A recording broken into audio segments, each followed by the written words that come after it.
What's up, guys? DC Toyman here again. Thanks again for watching my video, and thank you for subscribing. This is going to be a fairly long toy review because I read more material on Wonder Woman than on any other character so far, so it is going to be fairly long. So this figure is a DC Comics Unlimited line from Mattel. Her accessories include a sword and her lasso of truth. Her lasso is attached, so you can't really unattach it. She also has a loop in back, which I'm assuming is for her sword to go into, but otherwise it looks like a prehensile tail. This is the new 52 look, so she looks a little bit younger than we've seen in the 70s and 80s. There's also silver lining instead of gold. Instead of golden bracelets, she's more of a silver look. It looks like a display model from a window. So I bought this used online. It looks like a display model because the hair is kind of bluing and the skin is a little bit discolored, and this elbow joint is pretty loose. But if it were new, it looks like it would be a pretty good figure otherwise. So, as I said, I like the silver versus the gold outlines from the older versions of her. The boots I also like. They're separate pieces. They don't look just painted on. They're raised. There's texture there, so it looks like it's an actual boot. I'm afraid the elbow might fall off from this model since it was a display model. And also, I'm wondering why I don't know if you can see this. There we go. Why does she need nail polish? I'm trying to figure that one out. That's kind of a conundrum to me. Wonder Woman has superhuman abilities. She has super speed, strength, and flight. She's comparable to the Golden Age Superman in that respect. However, she's also a gifted athlete, strategist, and fighter, armed and unarmed combat. She's a good fighter. She has her lariat of Hestia, also called the lasso of truth, and most people are compelled to tell the truth when they're caught in it. There are some exceptions, like Bizarro when he was caught in it, where they're immune to it. And then there's also her, I'm going to maul this, Aegis of Athena, her bulletproof bracelets, which are one of the more commonly known, one of her most iconic accessories. And then now with the new 52, they have a sword with her, which I think gives her more of a fighter look. But she's also compassionate and she's a loyal friend. Her origin story has changed from being born of clay to Hippolyta to now in the new 52 she's Zeus's daughter with Hippolyta. Her enemies include the Cheetah, Giganta, Maxwell Lord, Ares, Circe, Baroness von Gunther, who was later reformed on Paradise Island. She was like a Nazi lady. And then later on her daughter helped out Wonder Woman as well.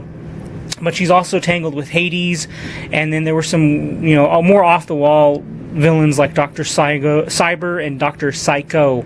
I was going to merge those two together. See? Some of the major storylines for Wonder Woman include, in the new 52, as I mentioned, she's a demigod. She's Zeus's daughter with Hippolyta, Queen of the Amazons. Her first appearance was in All-Star Comics number 8 in December 1941, but she soon got her own series. Many of her storylines have, one of the problems with Wonder Woman is that a lot of her storylines have Wonder Woman as the object of a man's affection. So Steve Trevor is a more well-known one, Superman, but there were also some weirder ones like Merman who were fighting for her attention and trying to date her. Steve Trevor as a character is pretty boring from everything I've heard, with the exception of the new 52. No one really seems to like writing him. He's Wonder Woman's damsel in distress. As I mentioned in the Batman review with Robin, Steve Trevor serves that function of a damsel in distress. George Perez, in 1985, after the Crisis on Infinite Earths, where Wonder Woman was kind of reborn, but they renamed Paradise Island as Themyscira, and I'm probably mauling that word as well. But she became an ambassador of peace. However, she was also willing to use deadly force if necessary. So that's one of the things I like about Wonder Woman. She's not just a female Superman. She doesn't use force to overcome her villains. She uses compassion to try to change their minds instead. And she had to earn her abilities through training. She wasn't just born with them. She was born with the strength and whatnot, but not with her abilities. She also actively fought the Nazis through the Golden Age while the guys sat out World War II, but she was actually fighting the Nazis, so that was something kind of interesting. She's both a progressive feminist icon and also a bondage queen, at least during the Golden Age. So she's really kind of a it's hard. So she's really a tough character to characterize. No pun intended. She's complicated. She's a contradiction. It's hard to write for her, from what I've read.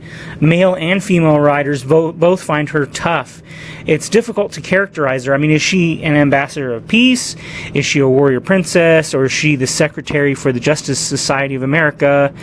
Or is she Diana Prince, the secretary who pines for Steve Trevor?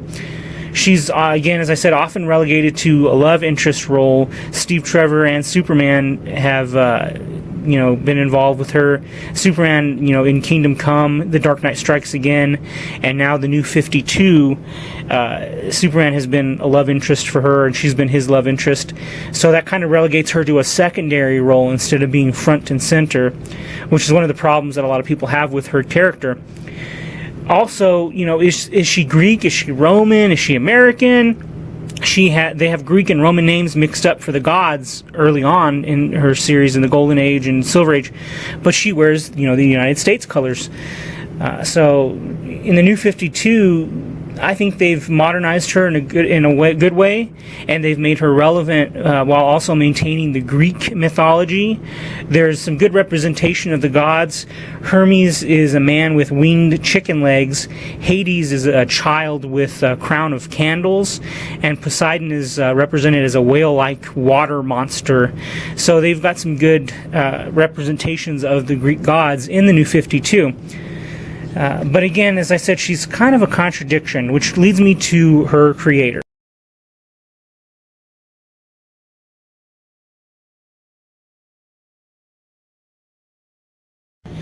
William Moulton Marston created Wonder Woman and he wrote as Charles Moulton early on, but she was created in the late 30s or the early 40s.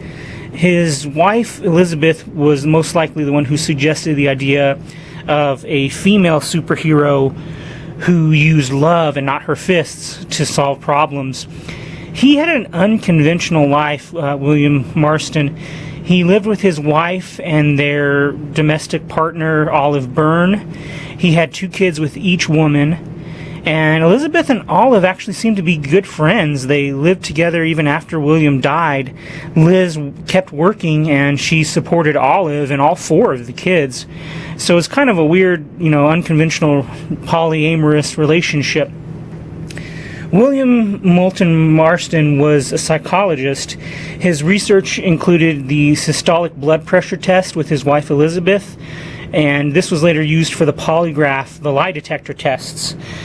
Which is why, we have the lasso of truth. That's where that comes in. He was also a bit of a huckster, though. He used the lie detector test to advertise Gillette razors. So he was a bit of a self-promoter, if you will, kind of like a Barnum, P.T. Barnum, in a way.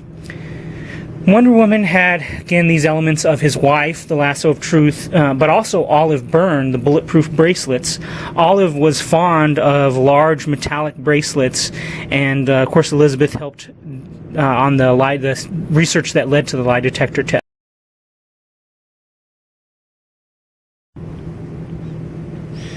William Moulton Marston created Wonder Woman to be an example of his ideal society where men freely submit to women and women use their authority for a more loving, consensual society. So he just thought that only by this pleasant submission to the rule of women can we become a more peaceful world. One of his quotes is that, William Marston, women as a sex are many times better equipped to assume emotional leadership than males. And then also, there isn't enough love in the male organism to run this planet peacefully. So I don't know how earnest he was with his beliefs, but I'm pretty sure that he was fairly earnest. Olive was well educated, even though she was a stay-at-home mom for the 4 kids. She was still pretty well educated. Her mother and her aunt opened America's first birth control clinic, and her aunt actually took the fall so that Olive's mother could keep running the clinic. Marston's wife, Elizabeth, had a law degree from Boston U, and then she had her master's in psychology from Radcliffe. And she was working at a time when many women did not. So it's safe to assume that he had strong examples of capable, well-educated women to show him how far women could go, and that, how far they deserved to go in society. But one of the complications with Wonder Woman is that there's also these bondage elements. Wonder Woman and the Amazons often tied each other up, and they played fun games with tying each other up.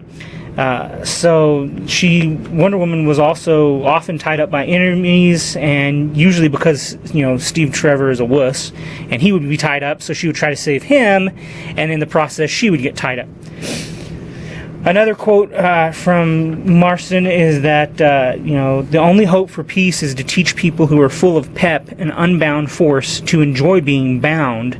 Only when the control of self by others is more pleasant than the unbound assertion of self in human relationships can we hope for a stable, peaceful human society.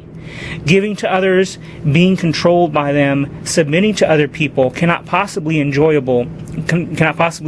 enjoyable without a strong erotic element. And this is quoted in Men of Tomorrow. Marston saw this as, giving control to someone else, and then that leads to more, a peaceful relationship in the world. As far as male readers, Marston said that give them an alluring woman stronger than themselves to submit to, and they'll be proud to become her willing slaves. And this was in the American Scholar, an article that he wrote called Why 100 Million Americans Read Comic Books in January of 1944. So by the time we get to the 50s and the 60s, after Marston's death, Wonder Woman takes on more of the traits of a traditional housewife, and she kind of starts to become less strong of a character in that respect. In the 70s, she went through the mod phase, so as feminism was progressing, Wonder Woman was regressing, and she kind of sat out the feminist movement in that respect. She lost her powers, and she chose to stay on Earth, man's world, for Steve Trevor. But Steve soon dies after that because he's boring for writers again. She seemed more interested in fashion and things like that, but she also trained with I Ching in martial arts, so she was still a woman doing it her way, but she wasn't superpowered anymore. So in that respect, she didn't completely sit out the feminist movement, but she kind of, regressed. I was reading the Wonder Woman book by Gloria Steinem, talking about her experiences with Wonder Woman, but I almost couldn't even finish the intro. It was obviously misandry, which, look that word up, misandry.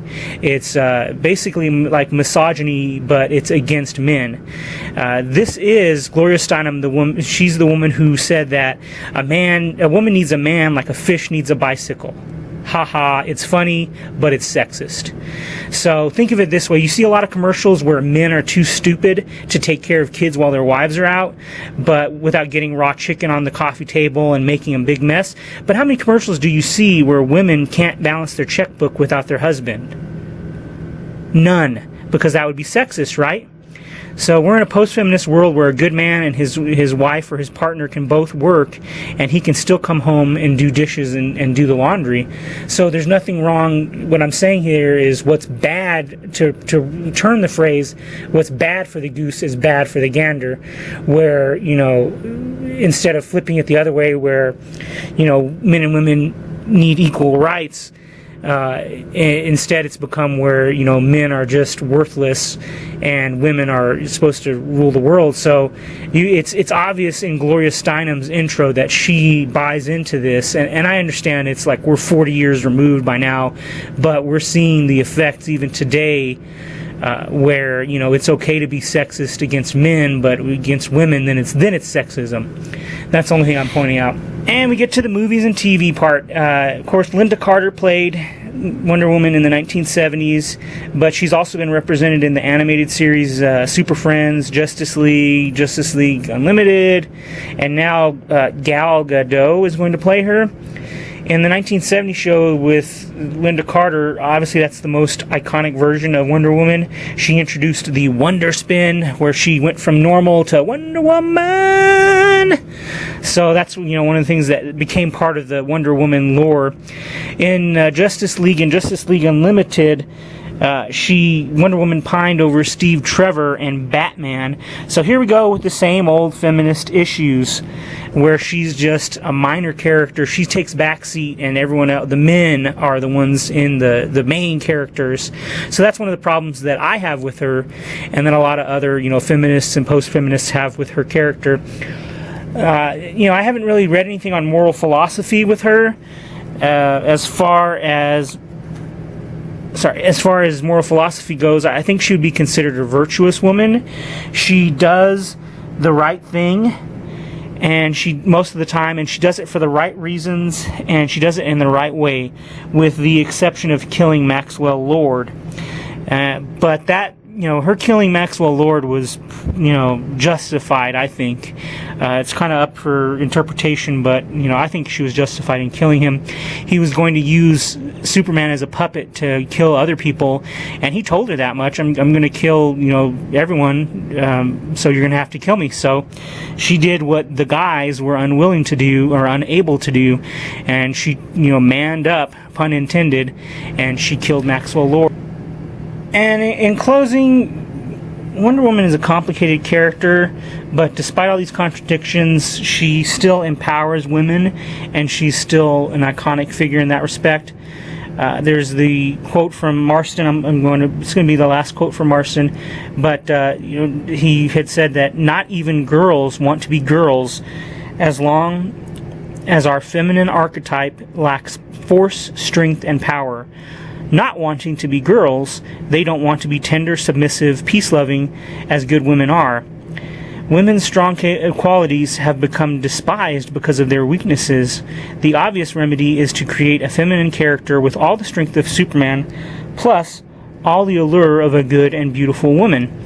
And that's, you know, he quoted that in the 1943 issue of the American Scholar. So again, she has her contradictions, but she is, I think, a good role model in that respect for women, of what a strong woman, not just physically, but also the way that she deals using love and not her fists to solve problems. And she actually, you know, convinces people to do the right thing, so that she turns enemies into allies often. Overall, she's a good figure. She's a little bit more dainty and fragile than I would like. I didn't mention her WW. I don't know if you can see on her armbands. Those are kind of neat. I like that how she's articulated. I actually like the feet, unlike a lot of other figures, because her feet aren't quite as the joints aren't quite as loose as others, so it's easier to stand her. She's articulated at the knees, and then above the knee she's articulated around. As I said, her elbows are articulated, her hands, and then also her biceps, and then at her shoulder, her head. Her torso's articulated, but it's a little bit different than others. She doesn't move backwards and forwards. Her torso moves, you know, side to side. So she's, you know, interesting in that way. It's a good model. I like this look for her. I like all of her accessories. I like the silver trim. Everything except for the nail polish, of course. Thanks again for subscribing. Like this video. If you like this video, comment below. subscribe if you're not already subscribing. Let me know what you think. Let me know what you want to see. Next up, I'm thinking either Sinestro, and of course I can't get his head in the shot. There we go. I'm thinking either Sinestro, Toyman,